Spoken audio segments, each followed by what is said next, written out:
Nuclear Gopher was a record label of Jehovah's Witnesses who all did indie music.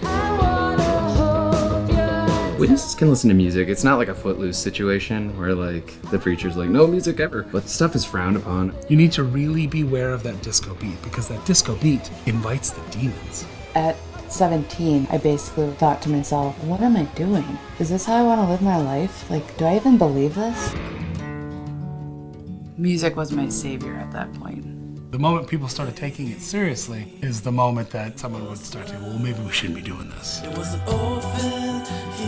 Nuclear Gopher created a space for people to be eccentric and creative and also as healthy as you could be in that culture. And while it lasted, it was like the best. First of all, Scott, I really want to thank you for coming on the channel. What we're going to be doing is talking about your documentary. It's basically about musicians who left as one of Jehovah's Witnesses to express themselves, or those who want to express themselves artistically in a high control group. So first, before we really get into your documentary, what I'd like to know is just a little bit about yourself. Can you tell me a little bit about Scott and what happened to you within the organization and why you started this documentary? My parents joined the religion when I was very young. I remember my last Christmas and the big speech that our parents gave, like, this is our last time we get presents, but we'll keep giving you presents. And then we're going to start doing this religious thing. And that was like a very stark moment. So I had sort of two worlds. I have my mom's family in the religion and my dad's side, who were sort of all like new in the religion, and many aunts and uncles and cousins and grandparents, they all sort of just joined the religion and they got my dad roped into it. And so my mom was like resistant, but like kind of going along with it. So I kind of grew up in this like both worlds. Mostly I didn't have many Jehovah's Witness peers. It wasn't until I was a teenager where I started meeting other teenagers that I would call maybe some, call early friends. And so I had this sort of dual world. I did get to do a lot of extracurricular stuff. So that's like my connection to the religion. I was in it. I believed some of it, not all of it. I was always a little bit skeptical, but mostly went along with it. But like my family was like the worst examples of a good witness. Like my parents, like my mom never would go preaching. She refused. She never got baptized. She never did a talk. She hated it. She skipped like a lot of the meetings, probably like 30%. So we always had the option to skip with mom, but like we shouldn't do it. My dad would go door to door some Saturdays, but like we didn't have to go. We could watch cartoons, but like we should go. And mom's like, well, I'm your example. She's watching cartoons. Like, we really have to do this, Dad? Kind of situation. So there's always this pull, and they wouldn't like answer at the meetings. My dad would like once in a while. And so none of us kids really ever did any of that stuff because our examples were like, oh, this is really hard and it sucks. We don't like it. So it wasn't like you were completely all full in, like you see a lot of the witnesses, or like your documentary shows. And this is another thing that I want to bring out again. This is about your documentary, Witness Underground, about witnesses who have left a high control group because of their desire to be artistic, basically. Yeah, I would say like their self-expression really helped to deprogram them, like it gave them freedom of thought because they were doing the act of presence of making music and saying something important to them, like heartfelt, which you can't really, you're supposed to spend all your time just preaching. Right. And the film is available to watch on Patreon. Good. Okay. Yes. I want to get all that information. I'll make sure to put it in the description for everybody else too. So what made you want to do this documentary? After leaving the religion officially, like, okay, I left, sort of soft left. I didn't go for 7 months or so when I was a teenager at 19, after high school, after I moved to another town. And then I sort of went back, but I was like, well, I don't really believe this. And I disagree with that. And I don't like this. Me and my dad had this whole heart to heart. And he's like, oh yeah, just don't worry about any of that stuff. And you can still get to the kingdom of God in the new system, the paradise. I was like, oh, okay. So you're saying I don't have to participate on the level that all the witnesses say I have to participate. And I don't have to believe that stuff that they all believe. And so there's like another 7 or 8 more years where I was like, well, I'm going to go to college then, and I'm going to do my own band. And I was already in a band. And I was like, had a lot of freedom because of that conversation. And I was just sort of like doing what I wanted to a little bit more and refusing to do things I didn't want to do with my dad's influence, which I think he's an elder now. I hear through the grapevine, but Wow. Yeah, That's a big difference from when you grew up. yeah, right. Yeah, exactly. And so like, well, the funny thing is I don't have any connection to my family because of them they started taking the religion more seriously after I left, basically. After I like put my foot down, I was like, I don't believe this. Like, I don't believe, not just believe, not believe some of it. I don't believe any of it. In fact, I think like the Bible's not a valuable document or collection of books. And I don't believe that your God is real. I think it's an imaginary being. And they were like, oh, that's a lot. Wow. And then there was like a couple years there where they would like have like terse conversations or like stilted conversations with me. And that would come up. Usually they would bring up the religious topic, or I was like, oh, I'm just posting stuff, on the internet about it. I'm not talking to you guys about that. And then they would bring up evolution and like try to get me with their slam, like, oh, the evolution is the theory. And I was like, yeah, so is gravity and like a lot of other things in science. Scientists agreed to try to disprove it, and they can't. And so we all agree that like, this is how it must work because we've tried so hard to find another way. And this is all the evidence points towards this. So we call it a theory. It used to be a hypothesis, and now we've graduated it to the high level of theory.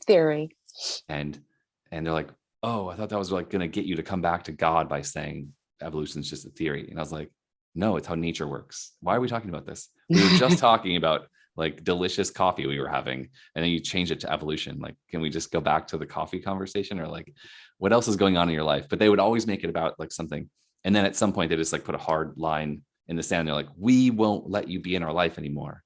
Wow. I was like, all together, you've all like decided this in like a separate private meeting that excluded me After like, everything, after you're growing up and they weren't really that strong into it and you were allowed to do everything, and now all of a sudden it's strong line, either or. And it was like at a family reunion 10 years. I was like 27 when I left, and I'm 42 now, so 15 years. So, and this was like at 30 years old. It's like 3 years after leaving and just being like very like, oh, I now don't have to like hide what I truly believe from everyone I love. I'm just going to say it.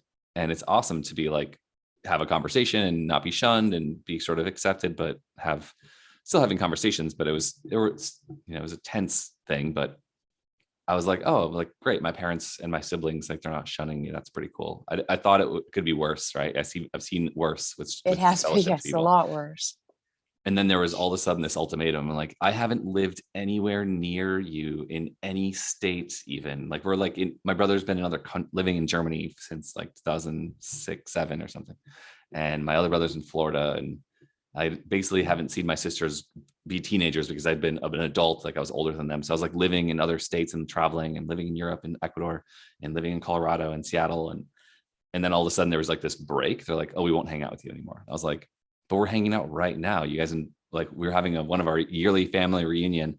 And then it was like hard line. So to answer your question of like, why do I want to make a movie, is because the shunning was like 0 to 100, like no wall to a huge castle erected wall, and they're like untouchable, unreachable human beings in my life.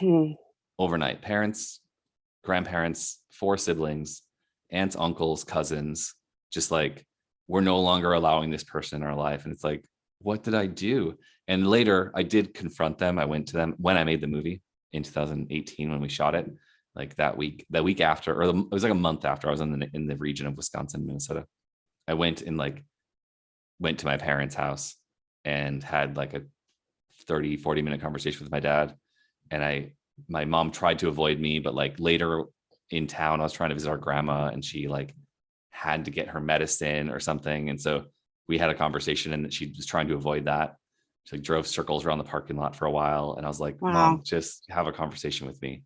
And that was the whole thing. And I talked to my little sister all in one day. And I did also confront my grandparents. My grandparents were lovely. They haven't been to a church meeting in like 20 years because they're like 97 years old.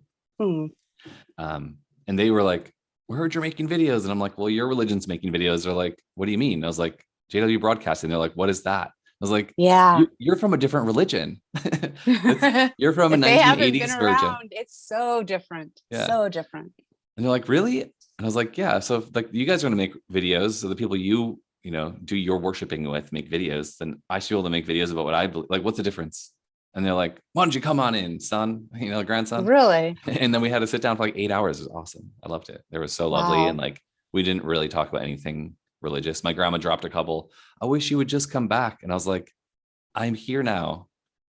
Like, Yeah, what I'm do you, right I know that terminology. I know what you're trying to say, but I am back right here. I'm right with you. here. I'm alive. I'm present with you, enjoying the time with you both. So that was interesting. My aunt and uncle were their caretakers at the time, and they like ran out of the building and wow. then went and like found elders like in a town an hour away, and they made those elders call my grandparents and yell at them Because you were a bad association. They needed to Yeah. cut you out. And like, I'm Yeah. having sugar cookies with my like, near Your the end of 90-year-old grandparents. yeah. And like, I made them dinner, and it was just like a beautiful evening. Anyway, that's all just to like say. How unloving of you, Scott, to do something I know. like that with them. No, that's interesting though, because this is the whole Witness Underground is about those who have been shunned just because of their artistic, desire to be who they are and what they want to do. So let's talk about your documentary. I mean, your video, your movie. Mhm. How did it get started? Can you tell me a little bit about what it's about? I'll tell you some of my favorite parts, but Okay. you go ahead and tell me. Yeah, the background is that after I had that conversation with my father, after when I was 19, and then sort of like said, okay, I'll take the religion seriously, but I'm going to line item veto this belief and this belief and this belief. And if I do go preaching, I'm only talking to atheists because I'm so sick of talking to the indoctrinated religious people. And like, I just had all these like absurd terms that you would never hear probably from anyone else. But I was like a 19-year-old having his own free thoughts and like being myself, being my own independent self. Yeah. And so I ended up moving to Minneapolis, and after like a year working there, I met a lot of witnesses. I'd gotten because I was in a band in like they call it the worldly band. Like all my band members were like high school buddies of mine. I kind of grew up around, not related to any. When would this religion. have been? When I was like 16 to 20. Like I was playing music a lot, live music in a band. And that was mostly just fun goofing around. But then we started playing like graduation parties and some bar shows. And then we ended up creating an album and doing original music. And we played a bunch more bars and like a little mini tour in one summer right after high school. And so through that, I traveled around, and also because of witness stuff, I'd gotten to know a lot of witnesses all over the whole region of Minnesota, Wisconsin, Chicago area. And there's a lot of witnesses who also made music. And it was a surprise to me because I'd known some, but we weren't really close. And most of them had left the religion in those like formative, like 18 to 20-year-old years. Like almost every musician in the religion I had met with that, so at 17 or 18 left within a couple of years. And so it was like, oh, there's like a whole group of like witnesses who are musicians who are like taking their religion seriously, but they have this like really cool, eclectic art scene, but sort of like they're like gatekeepers. Like you have to be doing the religion properly if you're going to be part of it, if you're going to be celebrated, and like you want people to show up, you have to be like in good standing, quote unquote good standing, according to the Jehovah's Witnesses. And they were making really cool stuff, and they had a website, and that was what was kind of groundbreaking about it. It was like, yeah, anyone can make a website in 1999, but it was a new thing, and it was a little bit complicated. And to see like, oh, there's a whole website with like, there's like 14 bands on here with their albums, and you can actually just like listen to the music, and it's so cool. Whoa, this is Jehovah's Witness music. Right. I didn't know that was a thing. Like I've met Jehovah's Witnesses that play music, but like there's like a whole community. And so I got to know them when I lived in Minneapolis. I became friends with a lot of those musicians. I lived with some of them. I started playing music with some of them, but I was sort of like, I'd done my high school band, I'd done my own band in the religion, and that was sort of all fell apart because the religion like disfellowshipped one of my bandmates. That was like one of my best friends. And then another guy left the religion, and so he was out, and then we replaced it with another person. It was just like, they had to be in the organization in order to be in the band and be part of the music. I was sort of like, no, I don't care so much because none of my friends have played music with have ever been religious, or, in this religion. Like, I don't care if you believe in Jehovah's Witnesses or not. I've never cared about that. it would be easier if you were, and you don't have to quit the band just because you don't believe, like, you don't want to listen, you don't go to church anymore. It was like sort of my position, but then they were like, no, it's weird because I don't want to hang out with church people. And I was like, you think I'm a church person? I'm barely in this thing. I'm just here to, like, I'm trying to make it work, you know. My family's in it, whatever. Anyway, even though I believed it, I was sort of, you know, it's a complicated way of thinking, right? Like, it's hard to like toe the line of like being in and out, or your friends leaving and not, and like you're churning community members. People are like disappearing from your life overnight because all of a sudden they had a thought, you know. They We all weren't have supposed to. thoughts. Yeah, they're not supposed to have thought crimes or Outside of, self-policing. thought crimes outside of the organization. You're not supposed to think. And I guess, yeah, just shorten that all up. Just, I met this community. I was sort of around it in Minneapolis. And then that was sort of like I would almost relate it to like the average American college experience, because a lot of those people were like, check out this book. You know, witnesses, like when I see a lot of the ex-Jehovah's Witness videos, like on your channel and a lot of channels, they're like, look at what the religion wrote in 1952. And it's like this huge block of text. And it's like, but look what they wrote today. And it's like another huge block of text. And it's like, there's a contradiction. and there was like a lot of that going on. And I think it's a really interesting thing about the former witness culture is like a deep, like, it's a lot of logic and a lot of like, hey, you said this, now you have to like, yeah. You can't change your mind now. Yeah. Own it. Don't lie about your past. Right. You made me believe that. I'm here for it. That was truth.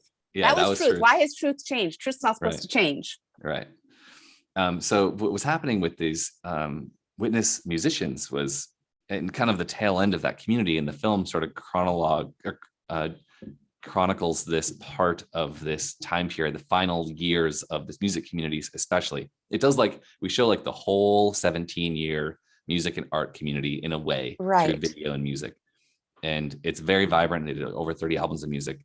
But when I was there, it was like final year, like this is the end, the end of the world as we know it, kind of situation. I remember in the 90s, it kind of brought me back, because in the 90s, I knew a couple of bands. Okay. And, you know, they used to, I couldn't understand how they got away with it. I thought it was really cool at the time, but, you know, they would, you know, rent out these places that would pack like 100 people or something like that. And people from all different congregations would go to listen to them. So watching your documentary, it really brought back a lot of good memories, actually. I had a lot of fun doing stuff like that. It really was. It really was. And that's what I appreciated about the ones that you interviewed in your documentary, in your movie. They're just real people that had thoughts outside of the organization. And because of that, they were completely shunned. And because they just wanted to express themselves artistically, because they were really good. They were really good. Yeah. And because of that, and I love the way you did chronicle and show that you had so many clips. I thought it was really cool. Clips of them when they were younger, and what they did, and how they were just trying to express themselves under the rules of the organization, which is not easy. Right. Yeah, they're, like you said, there's just such a fine line that you cannot cross. You can only go up to it, but you can't cross it. Yeah. And just people are listening to every word you say, and like, what is your album art and what does it mean? And like, like, it's just like, they're like, oh, well, you have too much facial hair. Like, it'll just say, shave those sideburns. Like, I'm pushing you down right now. You got to level up, kid. Like, you're not really doing it. I don't like what you're wearing. I don't like, yeah. That would get critiqued as well on their art. And it wasn't like they were handing it out at the Kingdom Hall, like trying to sell albums at, you know, by the donation box or anything. They, you know, it was very much like hey, you into cool music? Cool. I know that about you. Like, check it out. We just got a new album. Or have you seen, check out the website. We just posted a cool new video on the website. And, you know, so it was very much like an underground, like not widely broadcast thing within the community, probably because they didn't want that much scrutiny, and they were just doing it to, like, it was like their outlet, their coping mechanism to do something fun and interesting and vibrant within those strange, like, dystopian confines where everyone's watching. Right. And I guess one of the things, I did some art therapy. If you look at the poster, I don't know if the audience are going to watch this, but there's little eyeballs underneath. Oh, I see that. Musician. And that came from my very first art therapy session. And also another ex-Jehovah's Witness who's also a musician from Chicago.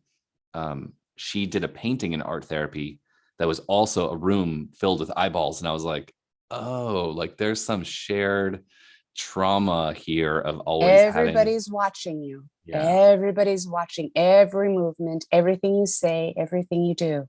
Yeah.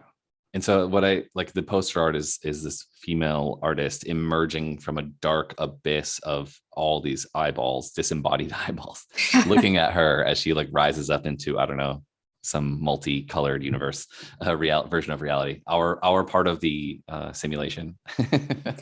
Into her freedom, Yeah. getting out from underneath all those eyes. Yeah. It's interesting because there's one set of brothers that you focused on, among others, but their experience really touched me. They were super close. His older brother, Ryan, is the one that you had in your documentary. Yeah. And he was super close with his older brother. And his older brother was loved by all, and probably got away with a lot of what they did, because what they did was very questionable, some of the things they did. For example. But because for the table scene, one song.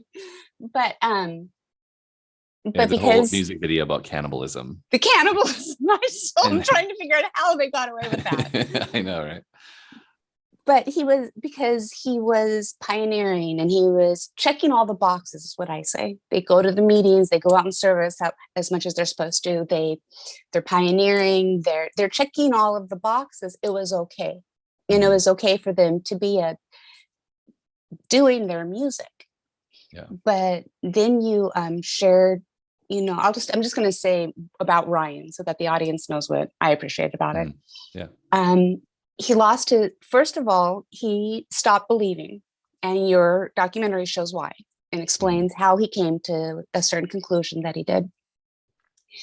And then it shows, and this was interesting to me, how he went to his wife and he says, I don't think we should, maybe we shouldn't be together anymore.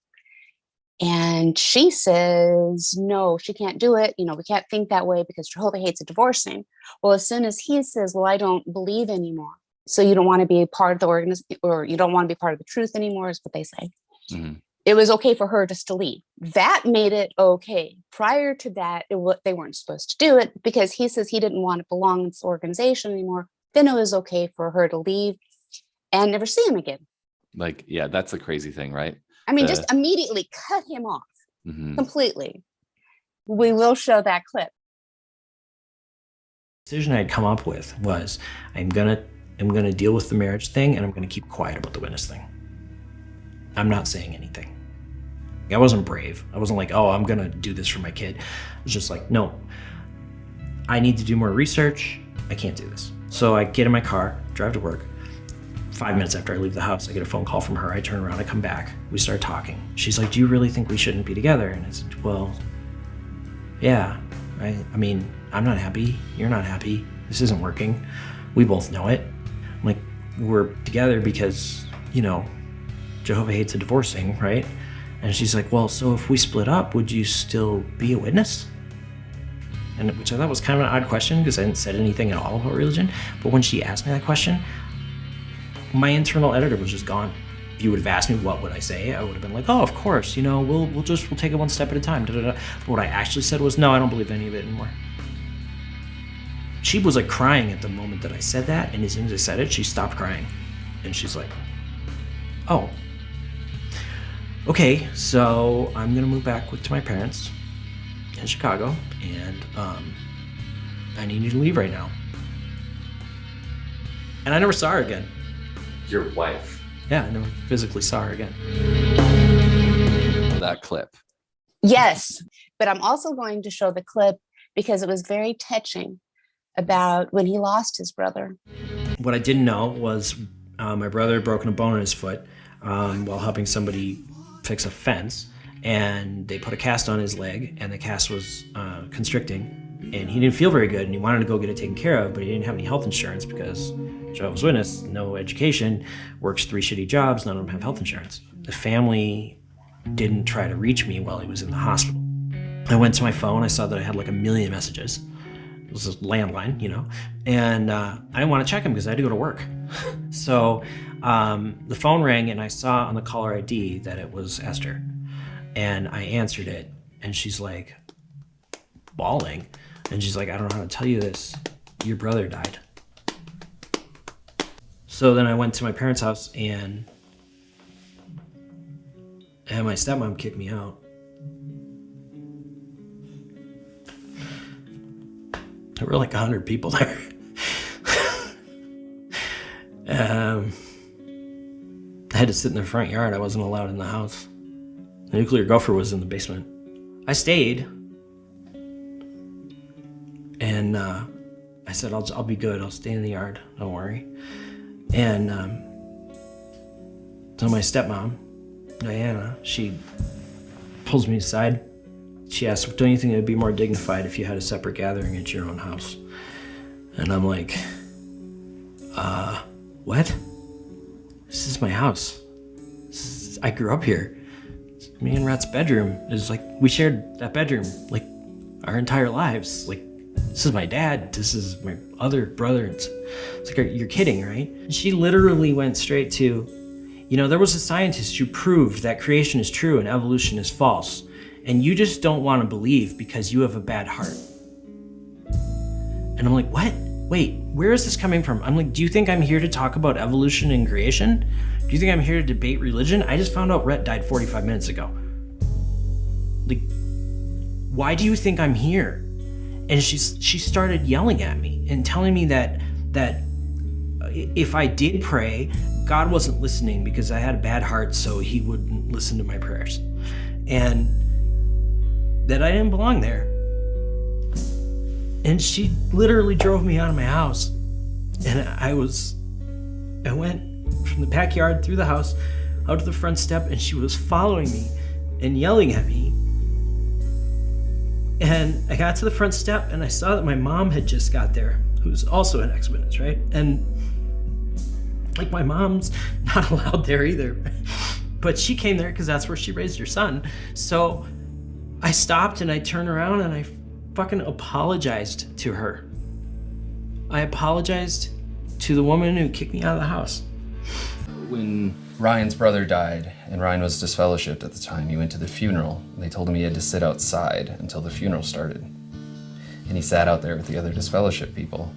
And one of them leaned over to him and said, "The people in that building love us.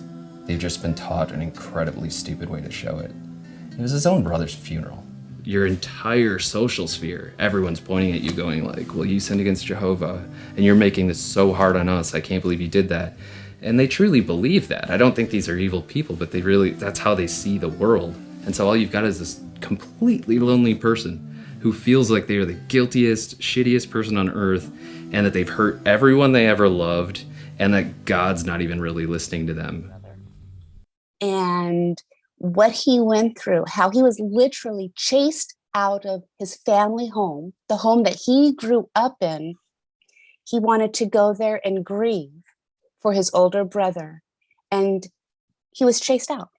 He had to literally sit on the front, backyard, front yard. Front lawn, yeah. The front because yard. he was not allowed to be around anybody because something was, I don't know, was he going to rub off on them? I don't know. But, for such a loving organization, that was about as unloving as you could possibly be.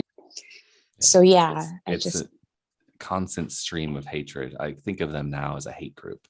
And most hate groups are like a race or a culture or like the neighboring country. And there's this group of people who are violent or hateful towards them in their actions. And this group does that. They're like, we will mistreat this person. And there's another person in the film, Chad. He has this great line. They say, you have to completely, I don't know if you want to bleep this out, you have to completely shit on the memory that you had of someone, or completely like be negative or reframe the way you think of that person. All the good memories you had, you have to like reframe that person they're now a sex maniac, and now they just want to go into Satan's world and do drugs. And know that they've gone off the deep end. You have to demonize them. You have to make them look absolutely awful. And it's just so unnatural, but somehow because of the mentality that they're programmed with. And that's basically what it is. They're programmed with this mentality that if they don't think this hateful way about these people, and they don't think badly about them, then they're going to lose their everlasting life. So it's okay for them to think completely awful thoughts, even if they're wrong, even if they're completely false. It's okay because it's for Jehovah. And it's just makes me mad is what it does. It just makes me mad that the organization has that much control over a person's thoughts and natural sense, because it completely goes against, like, a mother turning against her child, a sibling turning against their children, a child turning against their parents. It's just not natural. It's a form of emotional abuse, and they're teaching these, they've normalized it to the point that these people, even though I'm sure inside they're like, yeah, but I love this person. How can I treat them that way? But they have an entire echo chamber that when they go to the Kingdom Hall or they go on their Zoom calls or whatever, they know that all those people will reinforce, or even if they're sad, like, oh, I miss this person that we have to shun. And it's like, well, you're doing the right thing. You know, I'm here on your side. I'm your spiritual family. Like, you don't need your actual family. Well, that was in the deleted video from this year's convention, the 2023 convention. It was, they didn't show it. I've had it on my channel, but they literally had the daughter turning her mother, who was literally begging for her. She was, I miss you so much. I love you so much. Please answer my phone calls. And it showed, oh, well, if you do this, if you will cut your mother off, well, then look what you'll get in the Kingdom Hall. You'll get these people as your parents. You'll get these people as your sisters. You'll get these people as your friends. I'm sorry, that does not make up for your mother. Right. There's nothing that can make up for that relationship. And to cut them off, basically bury them before they're dead, is what they do, is just, you know, like I said, for 11 organizations, that's very hateful. Very hateful. Yeah, that's their terminology, a loving organization. It's A not loving actual fact. It's No. actually the opposite is true. I mean, they talk about how they are so family oriented, and they are, of every group I've ever run into, Orthodox Jews, Mormons, they all look at ex-witnesses and they're like, we're so sorry. Like, you have to be cut off like that. Like, we at least get to go to our holiday celebrations, and like, we can go visit our family. We can go visit our family. We can call them and they'll answer the phone. Like, we can't imagine what you guys are going through. Like, people from other cults are like, we're so sorry. You have to go through. Jehovah's Witnesses have it the worst of anyone they've ever met in their lives. It's like, so extreme. When you're in the organization, you just don't see it. You don't see it as that. And that's what's so sad. It's so obvious, but it's not to them. It's not when you're programmed. You have to completely deprogram that thought, that line of thinking. Because you know what? When my brothers and sister were disfellowshipped, I didn't talk to them. Now, I would never have done what some of the people did in your video, what happened to them. Like scream and yell at them and scream and yell at them, or, you know, hurt them when they're completely down like that. Right. But it's still a program mentality. That's what it is. But I have been researching something recently about narcissistic abuse, and I'm new to learning about it, so you should all do your own research. But the patterns I've been seeing in what I'm learning about that, it totally applies to the Jehovah's Witnesses and how they act. Like, if you're vulnerable, we're going to put an idea in your head, like, oh, like death isn't real, or, you know, like, oh, let's get them while they're hurt and like bring them into and love bomb them, make them feel like that they're amazing and they have all this. Get them when they're support. down. Get them when they're down, or something's bad happening to them. They've lost somebody they love, somebody's died, or they're in a bad situation, they're in a bad circumstance. And just like you said, we're going to get them in, we're going to love bomb them, we're going to bring them in, and then we're going to set them aside. And let's go for the next one. Right. Basically. Yeah. You know, and then now that you're in, you better listen to all of our rules, or sorry, you're just on your own again. You're just going to, you know, too bad. You're just going to have to tough that one out on your own. It's, you know. Yeah. And then also the thing that people carry around in there, going to door, they have in their bag, they have a little book that's like, well, this address, this person, they lost their mother 14 years ago. They have a 7-year-old daughter, and there's like all these notes about their family. And it's like, oh, and they work at this place. And then this person gets home after, and they have this job, and this is where they work. And it's like, yo, you're stalking the entire county. You're stalking the entire county. You're waiting to find out some way to get in to manipulate them into believing of really abusive, in being a part of a really abusive thing. And what you're doing is also an act of an abuser at the start of this dynamic. And like the whole idea of like record keeping on your neighborhood and like having their address and knowing their kids and their kids' names and like giving their kids literature that's like manipulative, like the whole thing's so insane to me. I did that. Well, I did that. I You would do? write No, down I'm as not- much I'm info. just No, as I know. guilty. I did that because I would write down, just for any witnesses that, that are still in, that might be listening to this. I did that. I would write down as much information as possible to have something else to talk to them about the next time I went, or something else that I could relate to with them the next time I went around. Remember their kids' names, just exactly what you said. But again, when you are in the situation and you're a witness, you don't see it that way. Well, You it's sales see- tactics at that point, right? It is sales tactics. Yeah. It is sales tactics. And, it's I used to think, oh, this is horrible. How could they say that? Witnesses are like salesmen. Witnesses are the best salesmen. Mhm. They're the best salesmen. Well, they were. They're selling They're not- immortality for free. All you have to do is give up your whole life as a slave, and then Right. you get to have it. And you Then, can't ever get, if you ever stop being a slave for any moment, like that's risk. Put that risk to your entire access to paradise. You sign that contract. You cannot go against it. There's no unbaptism, which I did actually do There's- an unbaptism ceremony. I'm No, trying you did. I'm trying to bring it back. Like I don't know if it ever existed, but I'm I'm going to bring it Bring it- back. I don't know if anyone ever canceled unbaptism, but it's back. So you were saying it's on Patreon right now. Yeah. Your documentary. Yeah, patreon.com/witness underground is the URL. If you can go to witnessunderground.com, there's a lot more videos. There's the trailer.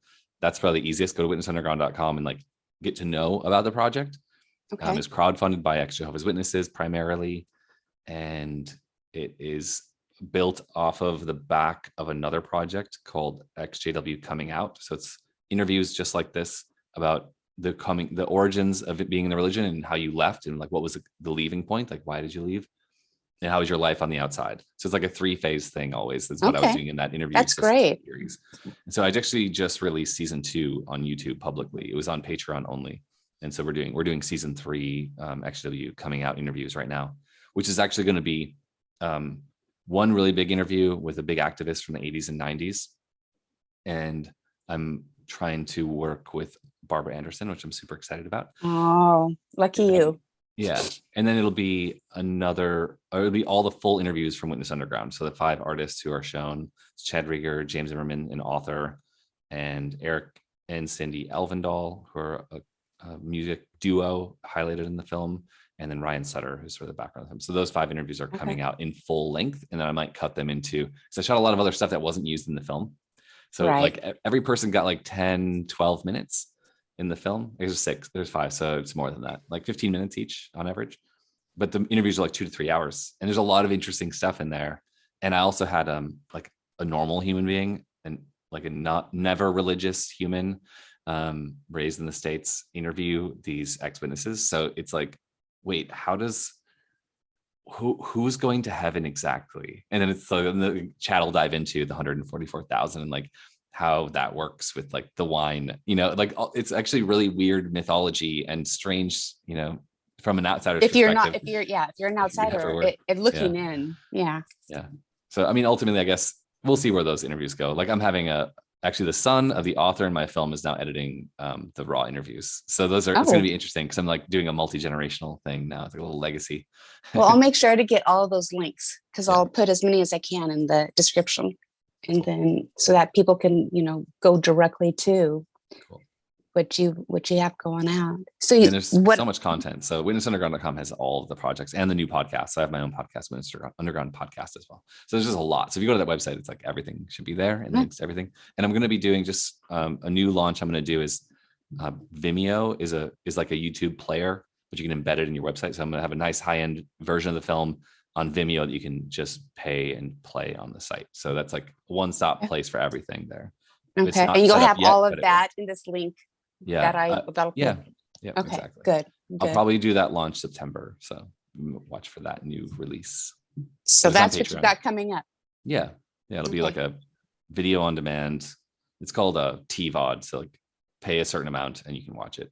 And I'm going to do some promos. Actually, something I want to tell you right now in your audience right now is I want to introduce this, and I guess I'll introduce it with you because we're doing it. I want to do a special promotion. So this is the thing, a lot of like guests, like what thing can you give to my audience? And I know we're all on the same team as X Witnesses, and we have X Witness channels with a similar mission, right? But there's going to be a researcher Rose special promo code to watch the film for, let's say, half price for like Great. 100 or something. Why, thank that. you. I'm sort of inventing it right now, but I'll go half price for first 100 views. Okay. Well, good. Everyone knows now. Yeah. So hopefully you'll get 100 views real fast. Cool. Sounds good. So is there anything else that you wanted to bring up? And while we're at it, I just want to make sure everyone knows this is about the Witness Underground documentary. Scott Homan, the director, been talking to him about the documentary that he's put out about Jehovah's Witnesses who have left due to their artistic. They just wanted to express themselves, and because of that, they have been shunned. Exactly. So, yes, and you're going to have. Shunning. I'm going to have everything in the description for you. I guess one thing I'd like to share that is, for me as a former witness, I watched as a witness every movie that came out about the witnesses. Mm-hmm. And maybe that was unique, but I just thought like, oh, that's about this culture that my family's a part of. I want to know what people have to say. And so I watched it. And maybe a normal witness wouldn't do that, who's like born in and has a strict family in the religion. But it affected me in a way throughout my adult life. So after I left and after I was shunned, and shunning really affected me, it still does.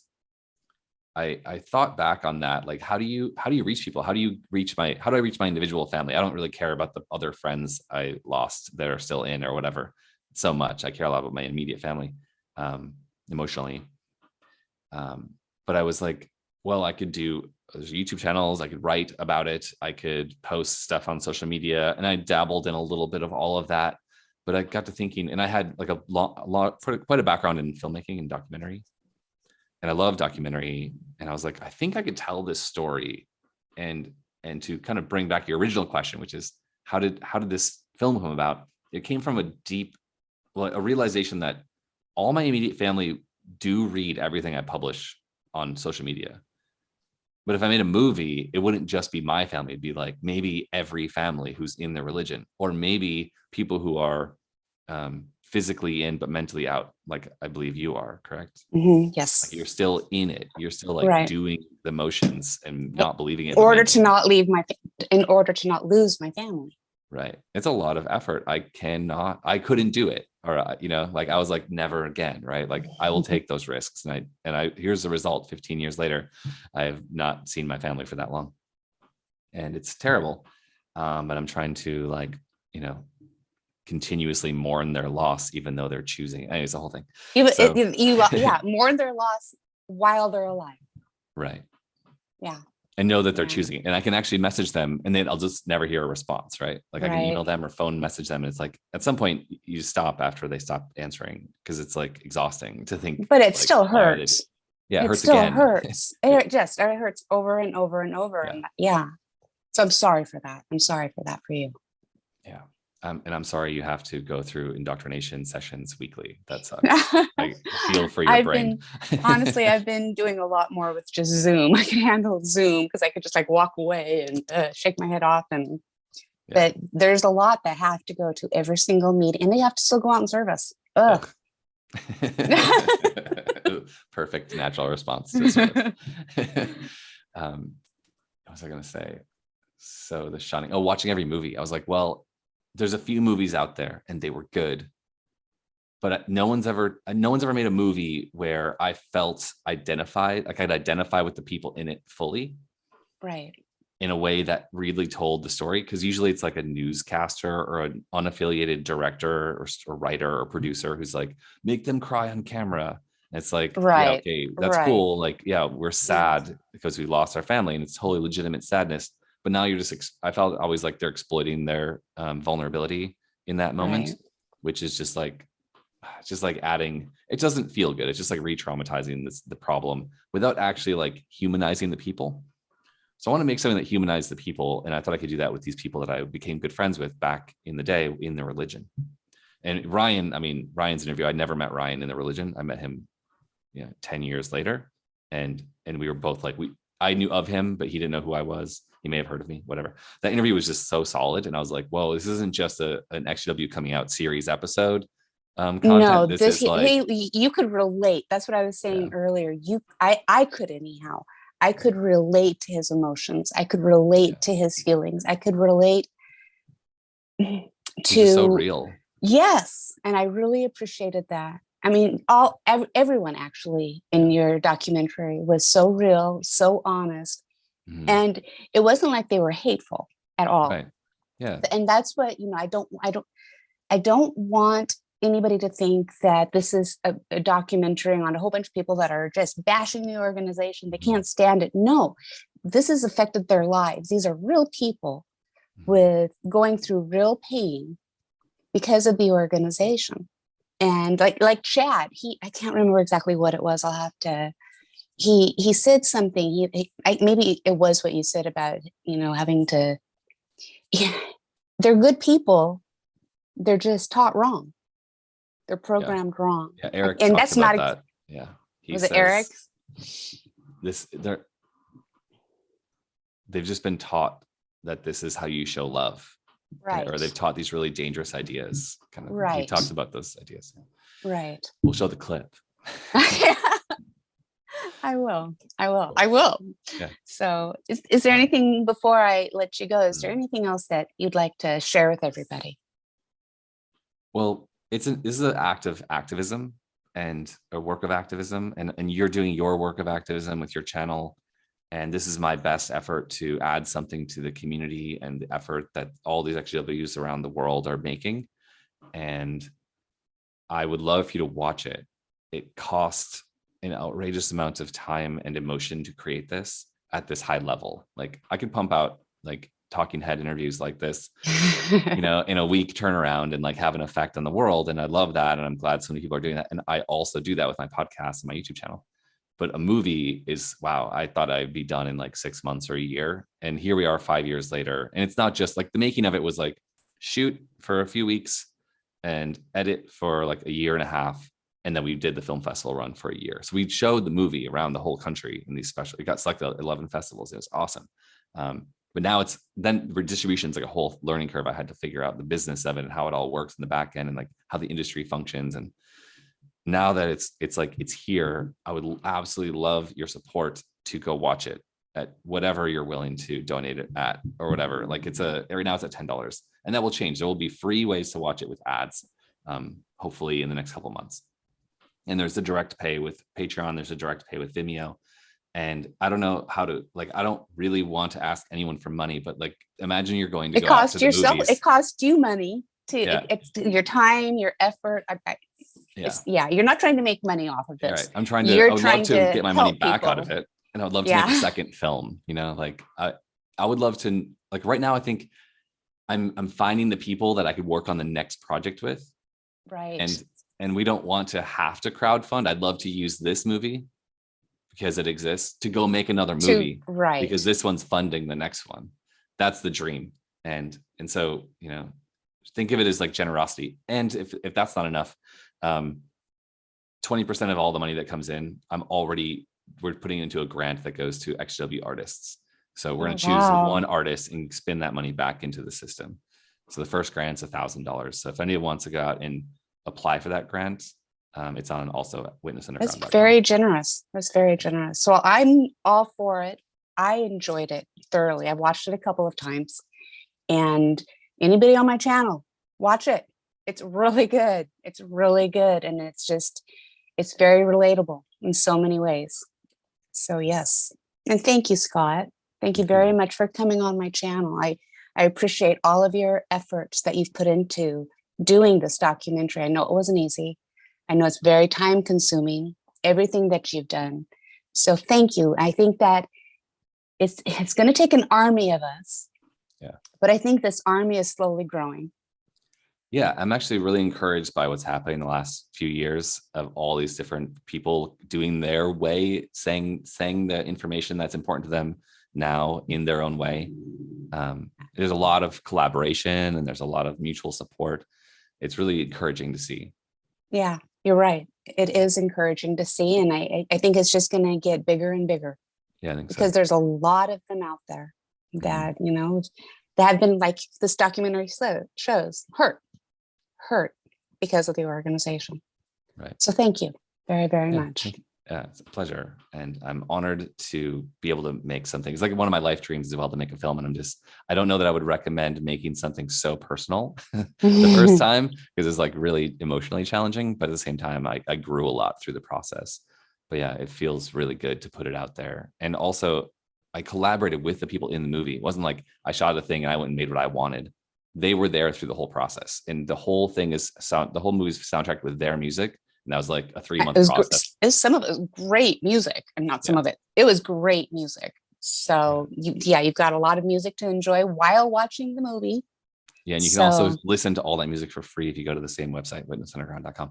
All the music is on the art page, and it's a little bit like there's so much. It's just like blocks of text and links, but there's like 30, 40 things to listen, full albums to listen to. And there's new XJW artists as well. Like my whole channel, my whole podcast is about celebrating current ex-witness artists.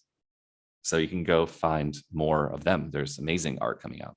Do a lot of them share their experience through their music? Yeah, that's the interesting thing. Usually the first, like there might be some Jehovah's Witness albums, and then there'll be like one album that's like, this is my coming out of the religion album, or like this is my 2 albums or my 3 album like trilogy of the leaving the Jehovah's Witnesses experience.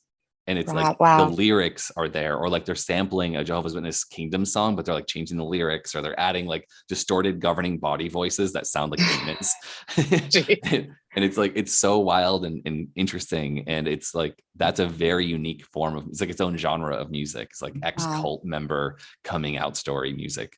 And then what happens usually is like those artists grow and they become so, they build their whole style through that coming out music production experience, that their 3rd or 4th album is like totally unrelated to the topic, and it's like even higher production quality because they've like learned how to do it more. Right. That's what I've seen as a trend, and I think it's really cool and encouraging. And I love it. I think it's so interesting. Yeah. Oh, I'm going to go listen to some of it right now.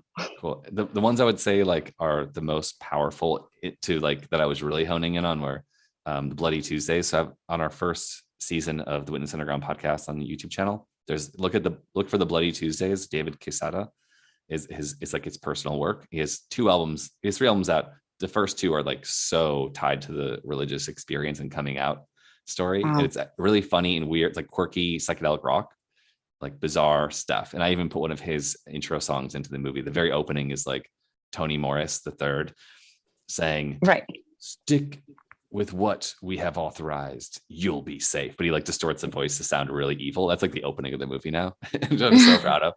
But I'm such a fan of his work. What was his name again? The Bloody Tuesdays is the band, and David Quesada. David Quesada. Okay, just want to make sure. Yeah. Repetition for emphasis. I learned that. If you want another quick drop, I'm just did 2 episodes with another guy whose music is in my film, Valentine Reedman, under the art group Blue Skies, SKYS, Blue Skies. He has 3 albums out that are all like a trilogy ex-witness album, but it's not so obvious in his lyrics. A couple songs are. And then there's an amazing artist who has like one song that's like really, it's not so on the nose, but it's like about heavy interpersonal work stuff, interpersonal things going on with his family. It's Damon C. Clark. He's like opera level, like amazing. He's going to win a Grammy level artist. He's incredible. Really good. There's just one song that's like in that space. The other songs are just like pop, like amazing. Like I can't get them out of my head. He's really talented.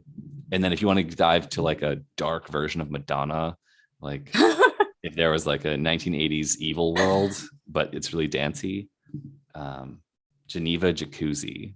Geneva Jacuzzi. Yeah. Okay. And she did a really great song about cannibalism as a collaboration with this other amazing artist in Los Angeles. And her work, she's like a performance artist. She does these outrageous, like full stage, like 17 people in like imagine like the 1970s future from like science fiction, like other planets. You have people wearing like weird silver cones and like I saw some of that in your documentary. Yeah. You had some of that. Yeah, you had some of that like sci-fi. Yeah, some sci-fi stuff in your documentary. If you get a chance to see her performances, and you can watch some of her stuff on YouTube, she's like had stuff at the the Broad Art Center in Los Angeles. She's done like huge installations there where she performs Oh. live. She's an incredible high level artist, and her music is like super demented, like dark wave. I love it. It's super catchy and weird. I love it so much. I can't wait to have her on. Well, I'm Yeah. sure there's music. Everybody might not like all the different types of genres that might be out there, but I'm sure that they'll find something that because I know I did. So Yeah. And that's the thing about music is I feel like it cuts to your heart or your emotional world directly. Like you're going to have a reaction to whatever music is on at any moment in the world, in your adult life or in your life. Like if you hear country music and you hate country, you're gonna have a visceral reaction immediately. If you love metal and you hear metal, you're gonna have like a calming sensation. Like and I feel like having the soundtrack from these artists in the film, their own music from before, during, in the religion, in the transition and post, was just like a beautiful arc to kind of show the world of music that they created. And that was something that was really special to me, to like make sure that we highlighted and like honored their music, because no one ever really heard it. It's like undiscovered music. And I wanted to like have a way to showcase. It wasn't just like one cafe experience or one music festival experience in Minneapolis in 2003. It was like, it's this whole body of work that can be listened to today and enjoyed, and it can soundtrack your life. I know that music is what really helped me in my waking up process. Just being able just to get through certain emotions. It's just music. It just, I can't think of the word, or what. I'll probably think of it right after we stop talking, but it's just something that it hits your emotions. Yeah. It hits your emotions. There's certain types of music, sounds, lyrics, they touch you deep. They touch you deep. And I'm looking forward to listening to some of these, because these are people's lives that they're actually sharing through their music, their experiences of waking up and the trauma that they went through they're sharing it through their music. And that's the way they share. You know, I share things through my channel the way I do. They're doing it through music. And I think it's beautiful. Yeah. So, yeah, they're incredible. Oh, I just had a thought I wanted to share on that topic. I've been, the last few years, especially the last 5 or 6 years, been diving into like the wellness space and doing meditation and things that are sort of just not exposed to when you're in that culture. And when it comes to music, there's something I've learned from like the Buddhist world, the Dharmic world, which is that what you're supposed to notice, it's important to notice what's happening in your body. Notice the sensations you're feeling and actually feel them and observe them with presence of mind. Oh, there's a tingling in my right thigh or my leg or something. Like, okay, there's a tingling in my leg. I don't have to name it. I don't have to describe what it is. I don't have to understand sensation. There's a sensation, raw sensation. And we have these layers where we have what's happening in our body, and then we have the emotional response to that thing. It could be pain, and we have an emotional response to that, which could be sadness or like anger or I don't know, there's other raw emotions, but whatever the thing is, then you're naming it, you're labeling it and putting it into a category. And then to try to do something on top of that with logic is a bigger, deeper abstraction. And it's actually not that useful to try to describe, why is your leg hurting, or like, what did someone do to you? It's just like, no, I have a sensation in my leg, or whatever the thing is, right?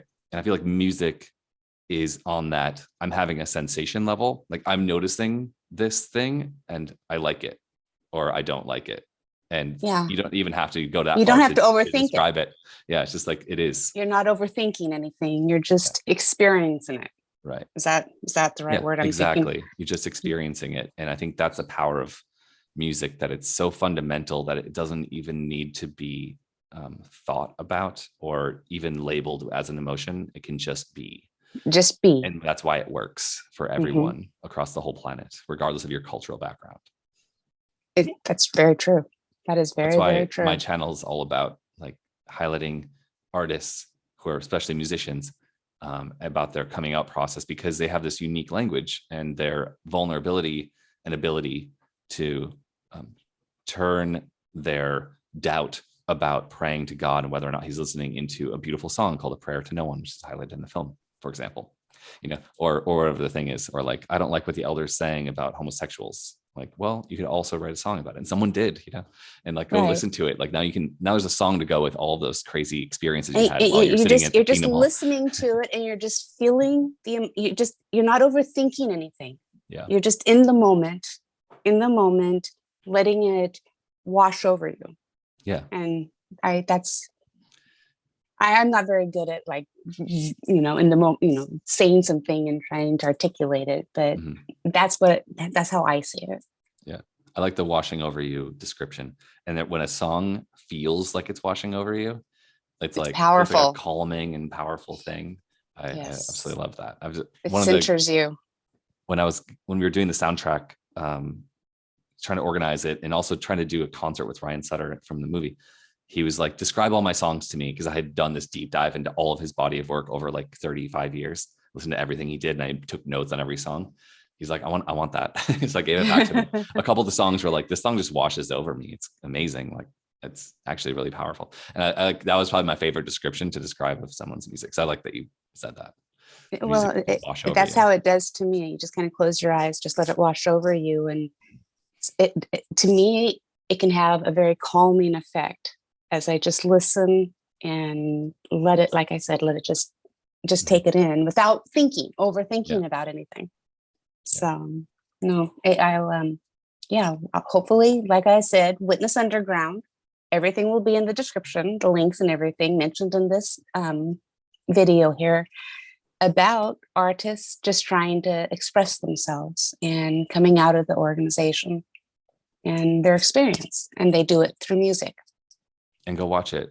And go watch it on the website with the Rose promo code, which it'll be in the link, or in the. It will be in the link.